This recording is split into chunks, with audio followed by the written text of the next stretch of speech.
ও যে মানে না মানা, ও যে মানে না মানা, আখি ফিরাইলে বলে না না না।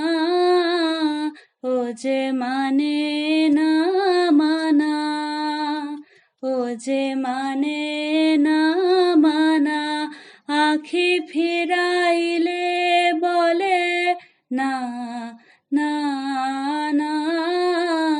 ও যে মানে না মানা। যত বলি নাই রাতি, মলিন হয়েছে বাতি। যত বলি নাই রাতি, মলিন হয়েছে বাতি।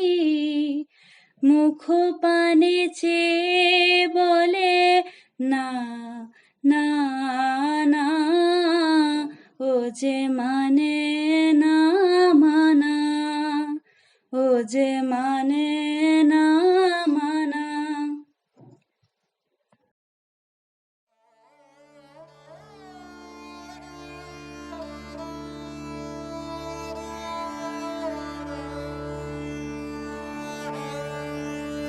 আচ্ছা, আপনাকে আমি যে ওষুধগুলো দিলাম, হ্যাঁ আমি তো শুনে নিয়েছি আপনার এগুলো। যে ওষুধগুলো দিলাম বেশি না, 2টো ট্যাবলেট দিয়েছি, এটা খেয়ে নেবেন, তাতে আপনার ব্যথা ট্যাথাগুলো সব চলে যাবে, ঠিক আছে? আর ওটার সঙ্গে এমন একটা জিনিস আছে, রাতে ঘুমটাও ভালো হবে। আপনি আসুন, ঠিক আছে?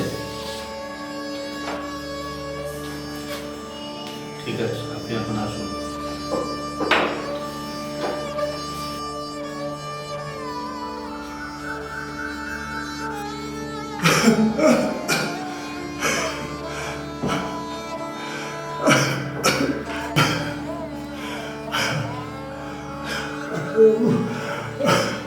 আসুন আসুন আসুন, বসুন বসুন বসুন বসুন বসুন বসুন বসুন। দেখি হাতটা দেখুন।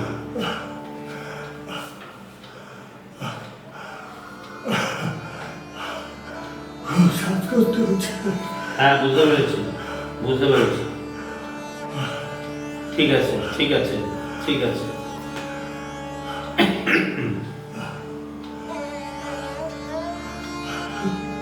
আপনার নাম তো স্বপন দত্ত।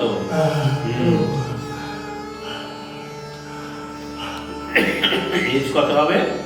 70। হ্যাঁ ঠিক আছে, আমি কতগুলো ওষুধ লিখে দিচ্ছি। এই ওষুধগুলো আপনি নিয়ে গিয়ে, হ্যাঁ আপনি বাইরে পেয়ে যাবেন দোকানে, কিনে খাবেন, তাতে কিন্তু আপনি ফল পাবেন, ফল পাবেন। হ্যাঁ আপনি নিশ্চিন্ত থাকুন।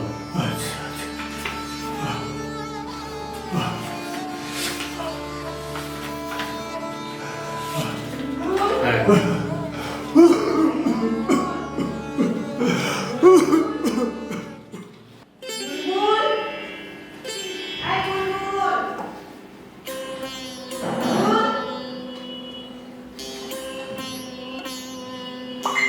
তুমি কি বুলবুলকে কোথাও পাঠিয়েছো? হ্যাঁ বুলবুলকে আমি একটু পাঠিয়েছি একটা কাজে। বুলবুলকে পাবে কোথায় এখন? বুলবুল কোথায় গেছে আমি তো জানি না। ছেলেটা কেমন যেন হয়ে যাচ্ছে দিন দিন। ও বড় হয়েছে, একটু স্বাধীনতা তো দিতেই হবে। এখনো কি তোমার আঁচলে বেঁধে রাখতে চাও নাকি? এছাড়া আমি তো বললাম আমি একটা কাজে পাঠিয়েছি। কোথায় গেছে? কত দূর গেছে? আরে বেরোবে বললে তো আমি একটা কাজ দিয়ে পাঠাতে পারতাম নাকি? বড় বাজারে একটা চেম্বারে কথা বলতে গেছে।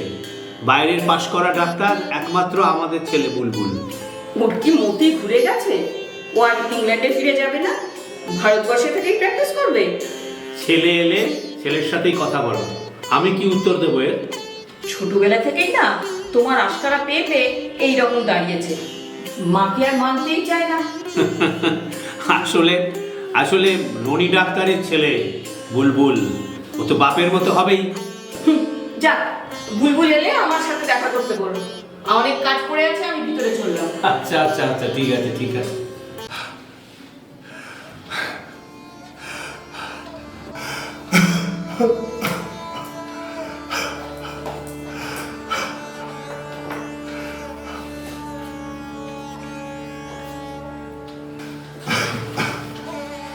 আপনি লেখা আছে ওষুধ, সেগুলো একটু কিনে খাবেন, ঠিক হয়ে যাবে, ঠিক হয়ে যাবে।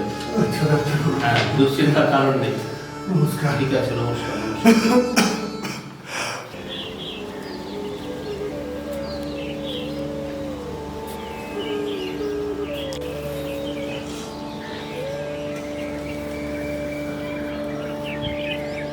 ঠাম্মা, তোমার কি কোনো কষ্ট হচ্ছে? অনেকক্ষণ ধরে দেখছি একই জায়গায় তুমি বসে আছো। হ্যাঁ, অসুবিধে তো হচ্ছেই। কি হচ্ছে আমাকে বলো। এই দু পায়ের হাঁটু ঠিক নিচেতে শীত টান ধরেছে, আমি উঠতেই পারছি না। ও, তাহলে তো তোমার খুব কষ্ট হচ্ছে। কষ্ট হচ্ছে মানে? আমি তো উঠতেই পারছি না, কখন থেকে ওঠার চেষ্টা করছি কিন্তু উঠতে তো পারছি না। মহুয়া, এখন আমার কি হবে? শোনো না ঠাম্মা, ও পাড়ার বিনু মাস্টারের বাড়িতে রোজ বিমল ডাক্তারবাবু বসেন, ওনাকে একটু ডেকে নিয়ে আসি। না রে, তুই বরং এক কাজ করিস, কাল সকালবেলা আমাদের বাড়ির সামনে দিয়ে ননি ডাক্তার সাইকেলে করে ডাকে যায়, তুই একবার তাকে বরং ডেকে আনিস। শোনো না, ও তো কালকের কথা, আজকে রাতটা তো তোমার খুব কষ্টেই কাটবে। তা দুদিন ধরে তো কষ্ট পাচ্ছি, নয় আজকে রাতটাই কষ্ট করে একটু কাটিয়ে দেব। শোনো না ঠাম্মা, আজকে রাতটা না হয় বিমল ডাক্তারের কাছে কিছু ওষুধ আনি, কি বলছো বলো না, তাহলে যাই আমি। না রে, না না, মণি ডাক্তার আমার খুব প্রিয়, ওনার দেয়া ওষুধে আমার রোগ সেরে যাবে। মৌয়া, তুই শুনিস নি, মণি ডাক্তারের বাবা ভোলানাথও খুব ভালো ডাক্তার ছিল, উনি গরিবদের মা বাবা, উনিও আমার ভগবান। মানুষ আবার ভগবান, ঠাকুর হয় নাকি? হ্যাঁ, হয় হয়, পাথরের নুড়ির জড় পদার্থ যদি ঠাকুর হয়, মানুষ তবে ঠাকুর হবে না কেন? মানুষকে ঠাকুর বলতে কোনো দিনও শুনিনি, এই তোমার মুখেই প্রথম শুনলাম। আমরা আমাদের পূর্বপুরুষদের খুবই সম্মান দিই বলেই তাদের কথাটা বলে যাই। আমাদের তো শিব, গণেশ, দুর্গা, কালী, ৩৩ কোটি দেবদেবী বা ঠাকুর আছে, এরা কোনোদিন মানুষের কাজে আসেনি আর ভবিষ্যতে কোনোদিনও কাজে লাগবে না। বুঝেছি বুঝেছি, ঠাকুরের প্রতি তোমার ভক্তি নেই বলেই তুমি শিবতাণ্ডকে কষ্ট পাচ্ছ।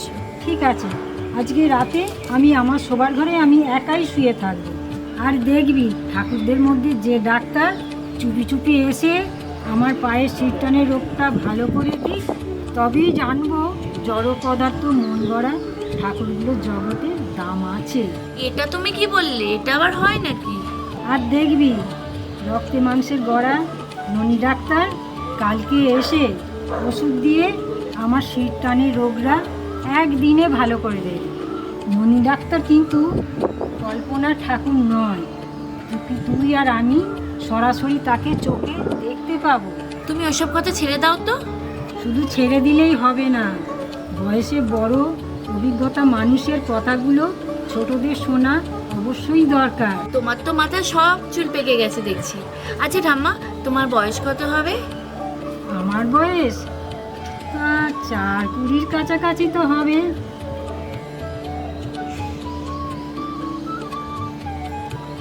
কি হলো, আবার চোখে জল কেন? আজ থেকে কত বছর আগে একটা দুঃখের ঝড় আমার উপর দিয়ে বয়ে গেছিল। এই কথাটা যখন আমার মাঝে মাঝে মনে পড়ে, বুকের ভেতরটা আমার ধড়ফড় করে ওঠে। কি দিনটাই না গিয়েছিল। উফ, আমার দাদুর জন্য? তোর দাদু হঠাৎ করে কি যে হলো, কথা বলতে বলতে হঠাৎ চুপ করে গেল। চুপ মানে একদম চুপ, মুখ দিয়ে আর একটা কথাও বেরোলো না। ঠাম্মা, তুমি বলো, আমি শুনি, শুনলে সব বুঝতে পারবো। তোকে সেসব বলেই বা কি হবে, তোর তো এখন উড়ু উড়ু মন, বাস্তবের দুঃখ বিষয়টা তোকে ধাক্কা দেবে না, তোকে বলেই বা কি করব। আচ্ছা ঠাকুমা, পৃথিবীটা তাহলে বড় দুঃখের, তাই না বলো?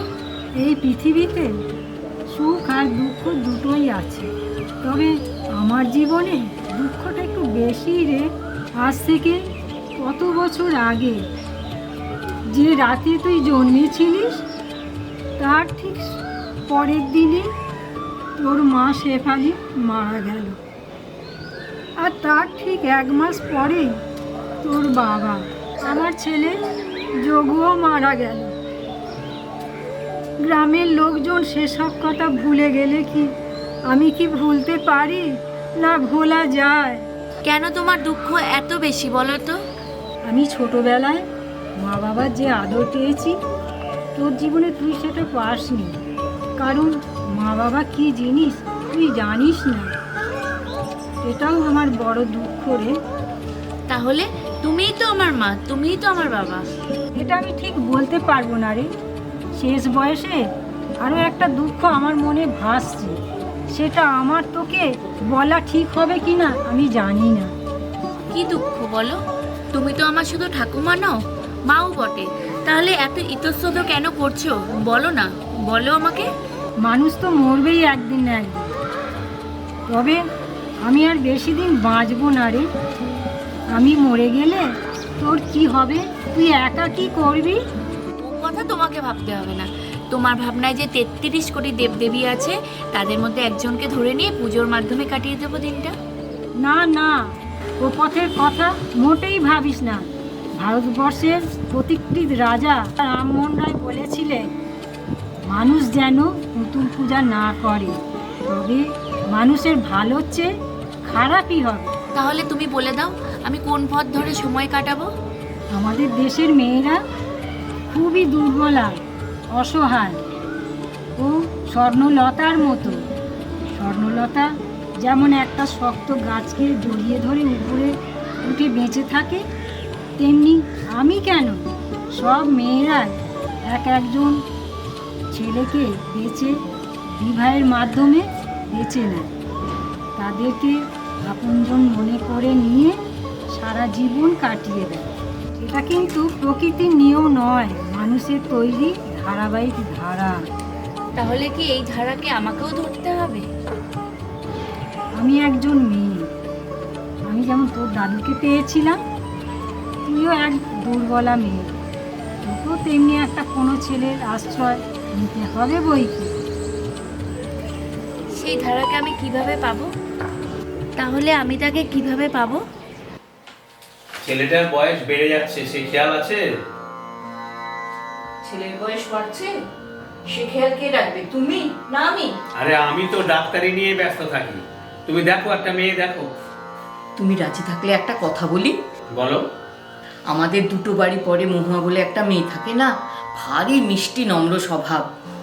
ওর ঠাকুমার সাথে একবার ঠিক কথা বলো না। আরে বাবা, আমিও তো ওই মনে মনে মহুয়াকে আমার ছেলের বউ করবো বলে সব ঠিক করেছি, শুধু ওর ঠাকুমাকে কিছু বলা হয়নি। তবে তো বেশ ভালো কথা। তুমি তো জানো ও ছোট থেকেই বাপ নেই, মা নেই, দাদুও মারা গেছে। ওর ঠাকুমা ভারী কষ্ট করে ওকে ছোট থেকে বড় করে তুলেছে। না না, তুমি আর দেরি করো না লক্ষ্মীটি, কালই যাও না ওর ঠাকুমার সাথে একবার কথা বলতে। ঠিক আছে, আমি কালকে সকালেই যাব, দেখি ওর ঠাকুমা কি বলে। আচ্ছা বলো তো, তুমি ফোনটা ধরো না কেন? সকালে 4বার ফোন করেছি। মহুয়া, ফোনটা চার্জে বসানো ছিল। সত্যি তুমি 4বার ফোন করেছো, আমি ফোনটা ধরতে পারিনি। আমি করলে আমারও রাগ হতো স্বাভাবিক। তুমি তো ডাক্তার, আমি বাপ মা মরা এক অনাথ মেয়ে, তোমার সাথে আমার মিলবে কি করে এটাই তো ভাবছি। মিলবে কি করে এ কথা বলছো কেন? আমরা তো মিলেই রয়েছি, মিলেই গেছি। কিন্তু তার প্রমাণ কোথায়? মহুয়া, তুমি এ কি বলছো? তোমার আমার ভালোবাসা চিরন্তন, তুমি আমার, তুমি আমার। হ্যাঁ, আমিও তোমার, আমিও তোমার। তোমাকে বিয়ে করে আমি দেশেই থাকবো। ইংল্যান্ডে পড়াশোনা করে আমি ডাক্তার হয়েছি। আমি আমার ডাক্তারিটা আমি ভারতবর্ষেই করতে চাই। আমি তোমাকে জানিয়ে রাখলাম, আমার বাবা বলেছিলেন যে আমি যেন ইংল্যান্ডেই প্র্যাকটিস করি। আমারও ইচ্ছে ছিল, কিন্তু তোমাকে দেখার পর আমারও মন ঘুরে গেছে। আমি সিদ্ধান্ত নিয়েছি যে আমি দেশেই প্র্যাকটিস করি। তুমি সত্যি বলছো?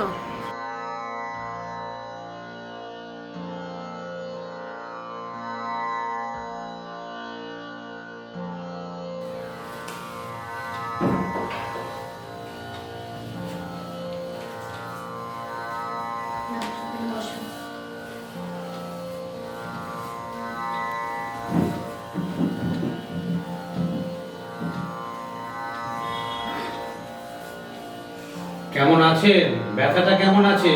একটু কম আছে। একটু কম আছে তো? হ্যাঁ। কি বুঝছো তুমি, কি বুঝছো? কালকে তো বলছিল খুব ব্যথা করছে। আমি তো বললাম অন্য ডাক্তারকে একবার রাত্রে দেখিয়ে কিন্তু কিছুতেই শুনলো না, আপনার কাছেই আসবে। আমার কাছে তো ওনারা দেখান, বরাবরই দেখান। ঠিক আছে, আমি যা ওষুধ লিখে দিয়েছি, হ্যাঁ, আমি কালকে যেটাতে ওষুধ লিখে দিয়েছি সেটা এনেছেন, সাথে এনেছেন? না আনিনি ওটা। আচ্ছা, ওই ওষুধটা আরো গোটা 4 বার খাবেন। ঠিক আছে। 4 বার খাবেন, ঠিক হয়ে যাবে। ঠিক আছে, ঠিক আছে। আচ্ছা, একটা কাজ করুন তো, তুমি একটা কাজ করো, তোমার ঠাকুমাকে নিয়ে তুমি আমার দোতলায় যাও। দোতলায়? হ্যাঁ, দোতলায় যান, কাজ আছে। আমি যাচ্ছি, শিগগিরই যাচ্ছি। ওনাকে দেখা হয়ে গেছে? হ্যাঁ, ওনাকে দেখা হয়ে গেছে। তুমি একটা কাজ করো তো, তুমি ওনাকে দোতলায় নিয়ে যাও, হ্যাঁ, আর সঙ্গে তুমিও যাও। আমি যাচ্ছি, পরে যাচ্ছি আমি। কেন বৌমা, উপরে আবার কেন? কি হবে? কি আছে উপরে? কেউ এসেছে? চলুন না, ওপরে চলুন না, একটু কথা আছে। মহুয়া, ঠাকুমাকে ধরে ওপরে নিয়ে চলো তো। আচ্ছা, আপনি উপরে চলুন, আমি যাচ্ছি, আমি যাচ্ছি।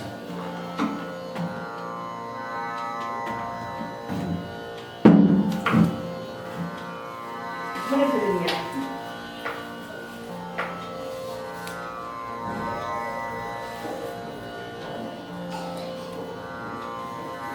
আপনাকে তো আগেই বলেছি, আবারও বলছি, আমার একমাত্র ছেলে বুলবুল, তার হাতে যদি আপনি অনুগ্রহ করে আপনার নাতনিকে তুলে দেন। আপনি না করবেন না, আপনার এই শান্ত স্বভাবের নাতনিটিকে আমাদের বড়ই পছন্দ। আমাদের ছেলে বুলবুলেরও খুব পছন্দ। ওরা তো মাঝে মাঝেই কথা বলে। মহুয়া, তুমি মাথা নিচু করে আছো কেন? তোমার কি মত নেই? মহুয়া, তোমার পছন্দের আর কি বাকি আছে বলো? না মানে আমি ভাবছি আপনারা এত বড় লোক, 3 পুরুষ ডাক্তার, আমি কি মানিয়ে নিতে পারবো ঠাম্মা? আয় বস। ওরে নাতনি, তুই আর না করিস না, আমাদের কপাল খুলে গেছে। আমার তো শরীরের এই অবস্থা দেখছিস, তুই রাজি হয়ে যা। হ্যাঁ, আমার মা বাবা দাদু মারা যাওয়ার পরে তুমি তো আমাকে মাতৃ স্নেহে বড় করেছো, তুমি যা বলবে তাই হবে। আচ্ছা, তুমি এবারে বুলবুলকে একটু ডাকো। এই বুলবুল, বুলবুল, এ ঘরে একবার আয় তো। ডাকছো কেন মা? কি বলবে বলো? বেশ, তবে পাকা কথা হয়ে গেল। বুলবুল, তোর কিছু চাওয়ার আছে? মহুয়াকে পেলেই আমার সব পাওয়া হয়ে যাবে মা। বেশ, তুমি তবে ঠাকুমাকে, মহুয়াকে, আমাদের সবাইকে মিষ্টি মুখ করিয়ে দাও। হ্যাঁ হ্যাঁ, আসছি।